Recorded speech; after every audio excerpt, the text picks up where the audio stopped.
Hello, everyone, and welcome to another elite episode of the Get Authentic with Marcus show. I'm your host, Marques Ogden. On today's episode, we are joined by Mr. Raheel Siddiqui. But before we bring up Raheel to the stage, I want to thank one of our amazing sponsors, Peak Launch. Quick question for the leaders listening right now. If your business looks strong on paper, but you're showing up with less energy, less focus, or less drive, what's that really costing you? Here's the truth. Most high performers think they're fine. They push harder, drink more coffee, grind it out, not realizing their biggest limitations aren't effort issues, they're hidden blind spots. You can't fix what you can't see. And no amount of hustle overrides a system that's out of alignment. That's why I partner with Dr. Tracy Gapin and the Peak Launch team, a physician-led precision performance medicine system built specifically for driven leaders. Peak Launch combines advanced diagnostics, personalized medical strategy, and high-touch support to help you restore your energy, sharpen your focus, and expand your capacity to lead to win. This isn't wellness. This is real precision performance medicine for leaders who refuse to slow down. If you're ready to step up if you're ready to stop guessing and start optimizing, grab their free high performance guide and schedule a complimentary discovery call. Head to peaklaunch.com/guide and take the first step towards reclaiming your edge. Now, here he is, Raheel. How you doing today, Raheel? Good, sir. How are you? I'm doing well, my friend. Raheel, first question. What does the word authentic/authenticity mean to you?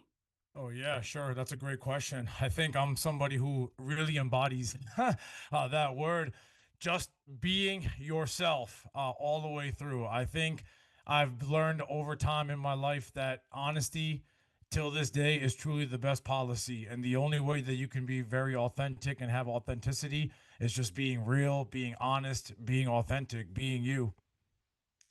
I love it. Ladies and gentlemen, be real, be authentic, be you. Raheel, we had a chance to talk a little bit before how you were raised up in Baltimore County. You met Ray Lewis, you met my brother, all kind of awesome, stories. But please tell our global audience a little bit more about yourself and in the work you're currently doing now. Yeah, sure. Thank you so much. Thank you again for having me, Marcus. I really appreciate it. So, Raheel Siddiqui, I was born in Long Island, New York originally, go Jets, and moved to Baltimore County in the mid 90s, and have been in the DMV space ever since. And right now, I'm currently in corporate America as a recruitment director, but then also I've been picking up a lot of activity, kind of gearing towards more keynote speaking, motivational speaking. I recently lost 200 plus pounds. It's been quite a journey, and really want to help inspire others out there to take care of their mental health, their physical health, from a leadership perspective, speaking at leadership conferences, talking about how to help avoid corporate burnout, how to find a way to basically, look in the mirror. And we talked about authenticity, right? Accept the truth, what's going on here, and then also develop a plan and execute a plan, and then ultimately becoming unstoppable. And, my nickname is called the wall breaker because I truly feel like in my heart that life, going on this journey of losing 200 plus pounds, it's truly my plan is very simple, Marcus. I'll tell you in 10 seconds. I mean, this is my plan, my framework that I teach everybody. In life, you want to get from point A to point B. That's it. Point A to point B, whatever that is. But now here's a caveat. You're always going to have one big wall or 100 other walls in front of you from point A to point B. And you only have two options. You can either A, run away from those walls, or option B is run through every single wall that's standing in front of you to get to point B. And, just to even be more specific, I see you're a football guy, as am I. If you want to go to the Super Bowl, right? I mean, you have to play hard. You got to go through, mini camps, OTAs, training camps, regular season, playoffs, and then the Super Bowl. Then you got to go win the Super Bowl. If you want to hoist the Lombardi trophy, and that's point B, well, there's a lot of walls that you got to go through to knock down and get to hoisting that Lombardi trophy. So I really want to teach people and understand that it really comes down to the mindset. Like, where are you mentally? What space are you in? And how do we make you become the ultimate wall breaker to get from point A to point B? Ladies and gentlemen, I love this because somebody who's all about helping others break through walls, run through the storm. I always tell people the fastest way out of a storm is through a storm. Again, the fastest way out of a storm is through a storm. I have so many questions on breakthroughs and their weight loss journey. But before I get to that, next question, Raheel, how does being authentic and or showing authenticity help people in the work that you do as a speaker Mhm. around leadership, Mhm. corporate Americas? How does being authentic and showing authenticity from your perspective Mhm. help people that you go and work with or speak to win? Yeah, sure. No, that's a great question. I think the very best advice that I've learned, Marcus, and that I try to teach everybody else, it's truly the fact of, look, at the end of the day, you have to find a way to look in the mirror and tell yourself the truth. The hardest person in life to tell the truth to, I truly believe, is yourself. And I feel like that is the number one problem and number one issue that I see with everyone across the board: leadership, corporate America, executives, XYZ. Where do we go from here? So I just did a leadership conference a couple weeks ago where I spoke at, and the main topic that I spoke on was, leadership and where do we go from here? What's next? So just a really quick example. Let's just say that you're an SVP, a president, or a CEO, and I asked majority of the room, who is a leader in the room? Do you have direct employees, etc.? Raise your hand. A lot of people raise their hand. And then I'm like, okay, that's great. And you got to that chair, probably took you all the years of hard work, 5, 10, 15, 20 years. That's great. But then let me ask you this, where do you go from here? What's next? Just because you made SVP, and let's just say that you think that you have a great relationship with your organization, with that CEO, do you feel like the CEO is just going to hand you a chair to presidency? Because I'll tell you right now, man, like, life is not fair and nothing is owed to you, nothing is guaranteed to you in life. So I tell people all of the time, I feel like the fine line between a CEO or a president or vice president or of established company that falls under or that grows exponentially is that very microscopic mindset of, man, I made it to the top, but is that really your top? Because if that's really your top, man, like, I don't know. I'm going to have a lot of questions. I feel like you have to find a way to be hungrier. I put a picture up of Michael Jordan really quick. It was the iconic trophy of him holding the trophy and crying his eyes out. I asked everybody, what do you guys see when you see this picture? Michael Jordan, 6 rings, Bulls, like legend, icon shoes. I'm like, you know what I see? I see a guy that took 7 years of the beating of his life to win that first championship, and he's crying his eyes out. He finally broke that wall down. And in that moment, he decided one of two things. One, I made it to the top of the mountain. I don't need to go any further. Or I will never lose ever again as a Chicago Bull. And he won 5 straight to win 6 straight total championships as a Bull. He never lost ever again. He had that feeling. So that's the mindset piece that I really try to share all across the board, if that makes sense. It makes perfect sense. It makes perfect sense. And so, Raheel, let's now get into your weight loss journey. You said you lost over 200 pounds. Please tell our global audience, a little bit about how you got to that weight in the first place, and then what was the journey and what did you do, and how did you embark on the journey of losing all that weight to be where you're at now? Yeah, sure. Thank you. Great question. So I feel like feels like yesterday, right? I'm 43, but still feels like yesterday. So I was pretty much born obese my whole life, Marcus. Birth, childhood, elementary school, middle school, high school, college, post college. Took a beating verbally a lot, man. I got bullied a lot. I got made fun of a lot, as I'm sure a lot of people can relate. But the turning point is where I was 27 years old. I was 405 pounds. My father was a pharmacist at that time. He just looked at me one Saturday morning and said, "Man, I'm really concerned. My youngest son, you're really getting big, and God forbid something. He didn't want anything to happen to me. So we need to go to the doctor to get you checked out." Got my blood work done. Went to see the doctor a few days later, and man, again, I just told you it feels like yesterday. So the doctor walked in with the results of my blood work in his hand, had a folder in his hand of my results, looked at my father and I, looked at the pages of the results, flipped the pages over, closed the folder, threw the folder on the counter, looked dead at my father and I, and said, "It doesn't matter what these results say. Your son's going to be dead by the time he's 40 anyways. We're just wasting our time." And that's it.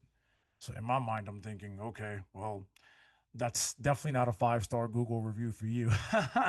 but but yeah, no, definitely a really big shock. And then I remember my dad and the doctor talking off on the side for 2 minutes, and then we left. And man, like that was the fastest doctor's visit. I never knew till this day. I never knew my scores, my sugar, my cholesterol, my hemoglobin, my blood pressure, nothing. That's all that he said. So driving home that day, about halfway home, my father looked at me and he said, "Hey, listen, I need you to pull the car over right now." And we're on the highway, 695. I was like, "Okay, why? Is everything okay?" He said, "Yes, just pull the car over right now." And my father had a very soft spoken voice, but that's when he really was just very intensely speaking to me. I said, "Okay, pull the car over on the shoulder." I said, "Dad, what's going on?" He said, "Listen, this isn't a game. Like, you need to take this seriously. I'm running out of time. I won't be there to see you get married. I won't be there to see you have kids, but you still have time. You have to take control of your health. You have to take control of your life, and you have to promise me. Promise me you're going to do this because we are not going home until you promise me." And in that moment, I'm a dad now too, so I felt like in that moment, a lot of times fathers or parents when they're yelling at kids, it's in one ear and out the other. But that was the first time, man, I saw my dad have tears in his eyes, reaching out. And he was always in my ear during my teenage years and et cetera. But that was the first time I felt like that was like his last chance maybe to kind of get through to me. And he was dealing with a lot of health issues himself at that time. So I was like, "Okay, Dad, just don't cry. I promise. I promise. I will do whatever it takes. Just don't cry." So got home and then the journey began. So then January to May, tried and failed a lot. I went to the local gym, local community center, even local track by my college. All failed, nothing worked. Lo and behold, one of my really good friends, he joined the gym, made a lot of our friends join the gym. He said, "Why don't you come? It'll be fun. We could play ball together, hang out together." At this point, everything else failed, so why not? So joined the gym, took a team weight loss class there. That's exactly what it was. And it was a great start. I actually took that class 3 days a week, and that helped me catapult me to build a routine. And then from May 2010 to May 2011, I lost my first 150 pounds. And I was rolling. I felt like I was on cloud nine. My father was happy. He was very excited. He was like, "Man, I couldn't be prouder." And I thought that things were rolling. But we talked about walls, right? So 2 months later, July 2011, as my health is skyrocketing, quote unquote, we go to a family wedding in Connecticut. The night of the reception, my father ended up dying right in my hands because his liver ended up blowing out in a hotel in Connecticut on the bed. And it was a very traumatic experience. I still remember it like it was yesterday. And then to add salt on the wound, which is already a big wound, the very next day we come back to Baltimore, where we're from, to do the funeral. I bend over to pick up his casket. I stand up, and what do I hear? I hear a pop in my back. I blow out my L3, L4 herniated disc. The day of my father's funeral, there's over 500 plus people there. I can't say anything because there's 500 plus people there. I'm just saying goodbye to my best friend who I just made a promise to. So then that goes. The fire that I had, it was like a backdraft fire. Now it goes down to like a very big spark. Fast forward to 2016, dealt with this injury, got married. So I thought I was happy. Let me just postpone everything. And then 2 years later go by. My wife and I try to have a child. Can't have a child. What's going on? Talked about walls. Doctor looks at me and says, "Raheel, I can't 100% confirm it, but because of your extreme weight loss situation, your sperm motility count is abnormally low.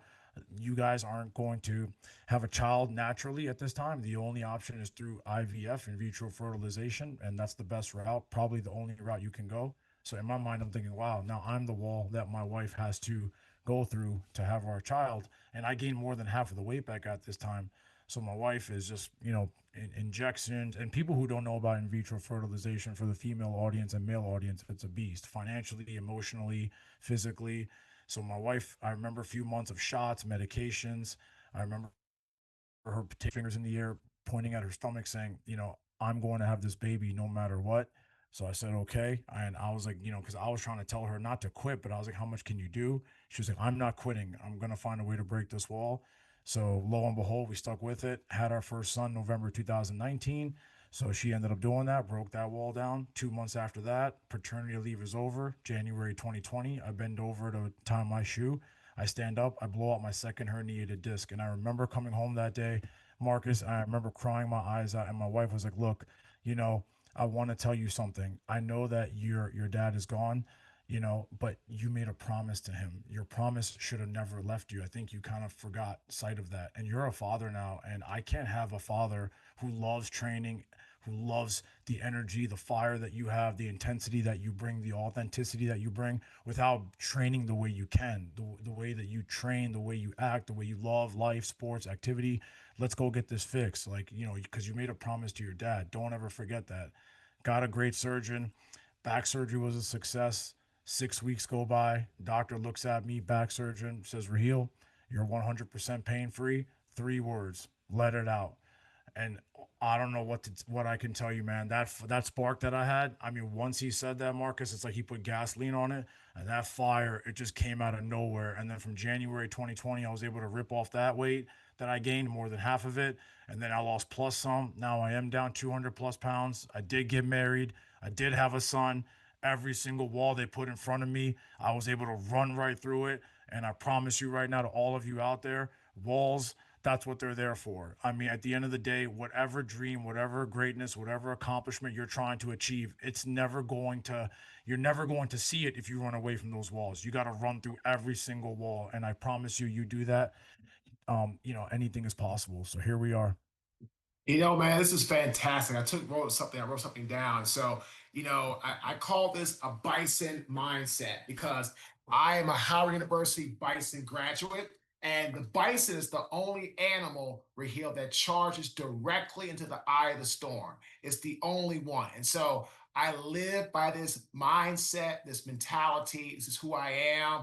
Mhm. I don't believe in giving up. I don't believe in not being able to break through. I mean, I had a bankruptcy. I was flat broke. I've been Oh, divorced. wow. I've gone through all of it in an apartment.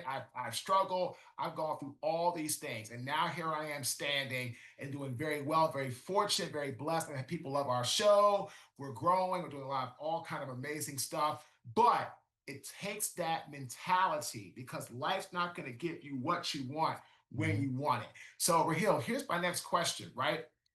Think about this, when it comes to speaking, right? You talked a lot about the power of just, punching through walls, right? What type of audiences, Raheel, do you love to do your keynote speaking for? I heard you said you were at a conference, that's Mhm. awesome. What Yep. type of audiences do you feel resonate best with your awesome message? Yeah, sure. So definitely, leadership in terms of the last conference that I spoke to, a lot of DoD people were there. So a lot of military, a lot of Navy, Air Force people, with the mindset shift, they did 20 years of service. Kudos to them coming on back. And then what's next, right? Where do we go from here? A lot of corporate executives that I talked to in terms of the SVPs, the presidents, the CEOs, not settling, not having that mentality, Jordan 1 ring versus 6 rings. A lot of athletics as well, too. I mean, right? Especially like on the senior level, right? So I wouldn't say like toddlers, but like college level, pro level. That's kind of exactly what I want to help teach them and inspire them. And I've spoken to very few, but to be fully transparent, Marcus, we talked about authenticity, right? That's the goal, man. The goal, the dream, to be as fully honest as I can, because that's just who I am, man.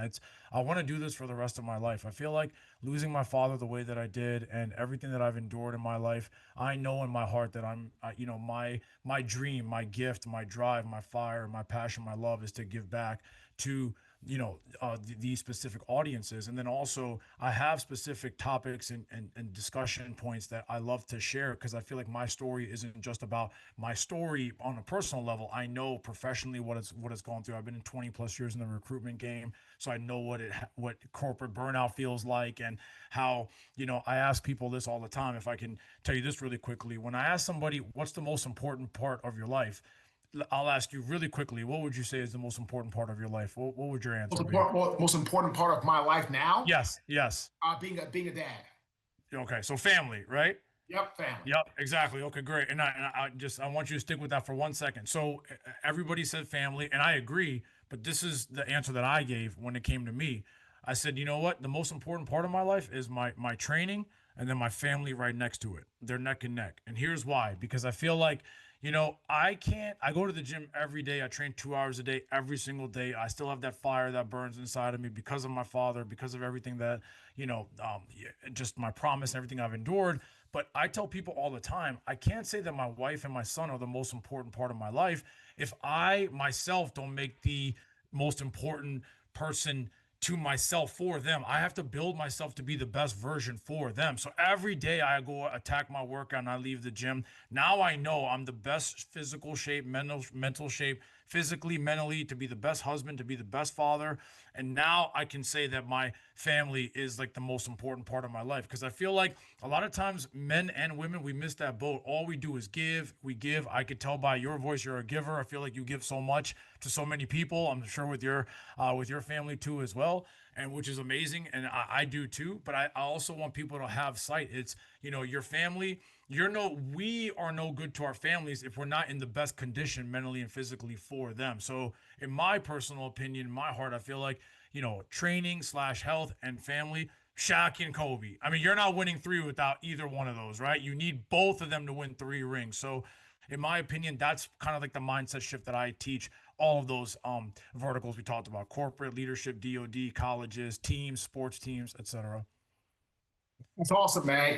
We're going to talk after because I coach a lot of people in this area. I've been doing this now for 12 and a half years. We just got booked for our first TEDx talk next month in right outside of Toronto, Canada. So we're doing Congrats. that. I mean, I do a lot of speaking for big corporations, sports teams. We've been doing this for a long time. Very, very fortunate. So you and I will chat after that. But this is Please. fantastic. So Yeah, Raheel, thank you. last question. If somebody is listening right now, take 1 minute or less, that's listening right now to this awesome episode, and they're struggling on their weight loss journey to get going, and you could give them something to inspire them. Again, you have 1 minute or less.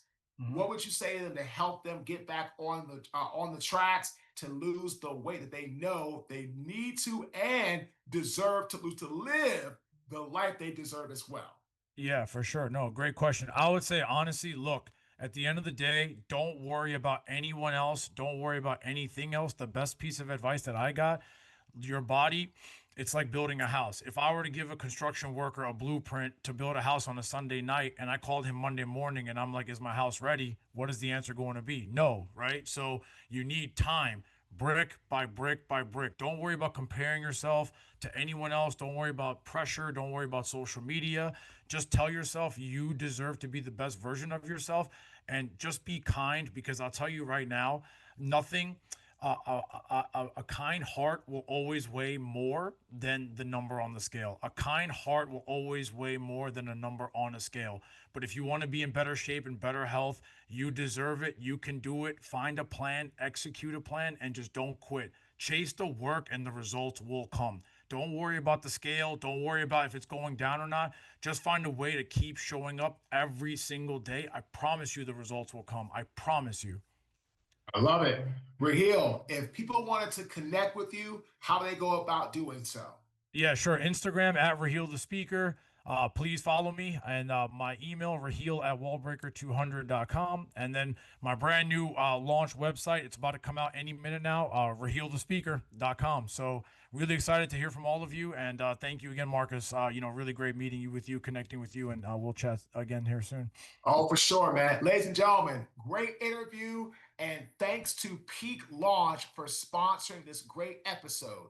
And the authentic tip of this great interview: in life, don't worry about outside influences. I call that, hard work. Focus Mhm. on yourself and not the competition. When you focus on you and put you as the priority and don't worry about others, that's when greatness happens. Mhm. Again, my name is Marques Ogden. I'm the host of the Get Authentic with Marcus show. Thanks for tuning in. Have a fantastic day.